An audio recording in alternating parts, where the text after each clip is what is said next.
कोकणात सध्या बघितलं तर आंबा आणि काजू यामध्ये शेतकऱ्यांना मोठा जो परिणाम आहे तो पाहायला मिळतो आणि त्याचसाठी आज शेतकरी नेते राजू शेट्टी हे आज नांदगाव येथे चक्का जाम करतायत आणि त्याच वेळी आपल्या समवेत शेतकरी नेते राजू शेट्टी आहेत। मला सांगा, आज तुम्ही चक्का जाम करताय, आतापर्यंत जी पश्चिम महाराष्ट्रात तुम्ही अनेक शेतकऱ्यांना न्याय दिला, आता कोकणातल्या शेतकऱ्यांना न्याय देण्यासाठी तुम्ही पुढे सरसावला, कशी भूमिका असेल?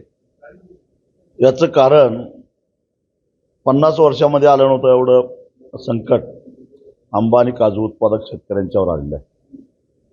मी गेले महिनाभर संपूर्ण सिंधुदुर्ग जिल्हा, रत्नागिरी जिल्हा फिरतोय, बघतोय। अहो 10% सुद्धा पीक नाही, इतकी वाईट अवस्था आहे।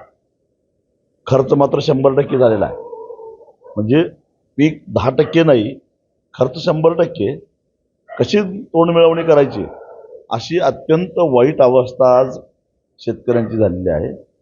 आणि सरकार ढिम्म आहे, लोकप्रतिनिधी काय करायला तयार नाहीत। एक नाटक केलं मुख्यमंत्र्यांनी, विधान भवनामध्ये एक बैठक घेतली, पण त्या बैठकीत पुढं काय झालं काहीच कळालं नाही। बरं, ती बैठक घेतली ती घेतली, जे 37-38 आमदार खासदार उपस्थित होते त्यातले किती लोक शेतकऱ्यांच्या बांधापर्यंत गेले होते हो, एखादा विचारणं गरजेचं आहे। आणि पुढं काय झालं, खरोखरच दुखणं काय आहे हे समजून घ्यायचं असतं तर वेंगुर्ल्याचे 1-2-4 शेतकरी, देवगडचे 2-4 शेतकरी, रायगडचे, रत्नागिरीचे, मालवणचे बोलवून घ्यायला पाहिजे होतं। काही काजू उत्पादकांना बोलवायला पाहिजे होतं। त्यांचं नेमकं काय परिस्थिती आली हे ऐकून घ्यायला पाहिजे होतं। ते काहीच नाही, केवळ एक फार्स। आणि तोही का तर ओरसला आम्ही मोर्चा काढला, त्याच्यावर काहीतरी प्रतिक्रिया व्यक्त झाली पाहिजे, सरकार काहीतरी करतंय असं आभास निर्माण करायचा। आम्ही त्या दिवशी पालकमंत्री बोलले की 2 दिवसात आम्ही निर्णय घेतो। मी म्हटलं 2 का 10 दिवस आम्ही थांबतो। आज बरोबर 11 दिवस झाले त्या गोष्टीला। 12 मार्चला आम्ही मोर्चा काढला होता, अजून काहीच निर्णय नाही। शेवटी आम्हाला रस्त्यावर उतरावं लागतंय। बरं, आता आंदोलन करतोय शेतकरी।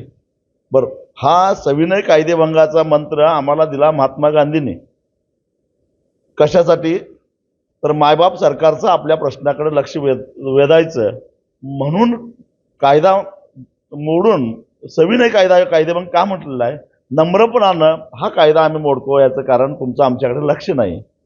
काहीतरी तुम्हाला निर्णय घ्यायला लागतो, हे सरकारच्या ध्यानात आणून देण्यासाठी तो कायदेभंग करायचा। म्हणून आम्ही मुंबई गोवा राष्ट्रीय महामार्गावर आज जायचं ठरवलेलं आहे। आणि मग त्याला अडथळे आणायचे। जवळपास 700 लोकांना नोटिसा दिल्या। भीती घालता का? घाला, काय घालायचं? AK-56 रायफली घेऊन या रस्त्यावर। आता हा शेतकरी डरणार नाही, घाबरणार नाही, मागं हटणार नाही।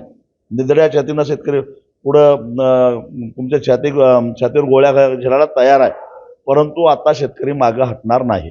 शेतकऱ्यांचं हे आंदोलन दडपण्याचा प्रयत्न सरकार करतंय का? 100%। नाहीतर 700 लोकांना नोटिसा द्यायचं कारणच काय?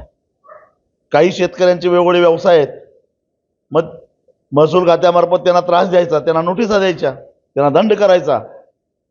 आता ज्यांनी हे करायला भाग पाडलं त्यांच्या अवतीभोवती असणारे जे लोक आहेत त्यांचे धंदे काय आहेत आम्हाला माहिती नाहीत काय? ते बाहेर काढलं तर आणि आम्ही गप्प बसणार नाही। एक जरी शेतकऱ्याला, आंदोलन करणाऱ्या शेतकऱ्याला जरा जरी धक्का लागला तर आम्ही त्यांना सोडणार नाही, एवढंच इशारा देतो। या आंदोलनात समजा शेतकऱ्यांना न्याय मिळाला नाही तर पुढची भूमिका काय असेल? स्वाभिमानीनं लक्ष गाठलंय आणि शेतकऱ्याला न्याय मिळणार नाही असं होतच नाही। आजपर्यंत 8 मुख्यमंत्र्यांच्या बरोबर संघर्ष केलेला मी माणूस आहे, कायम मी रस्त्यावरच असतो। त्यामुळं यावेळी सुद्धा शेतकऱ्याला न्याय दिल्याशिवाय, न्याय मिळवून दिल्याशिवाय मी स्वस्थ बसणार नाही। हे होते शेतकरी नेते राजू शेट्टी यांनी सांगितलं की जोपर्यंत शेतकऱ्यांना कोकणातल्या न्याय मिळत नाही तोपर्यंत या शेतकऱ्यांसमेत आपण ठामपणे राहणार। सुरेश कौलगेकर, जय महाराष्ट्र, कणकवली, सिंधुदुर्ग।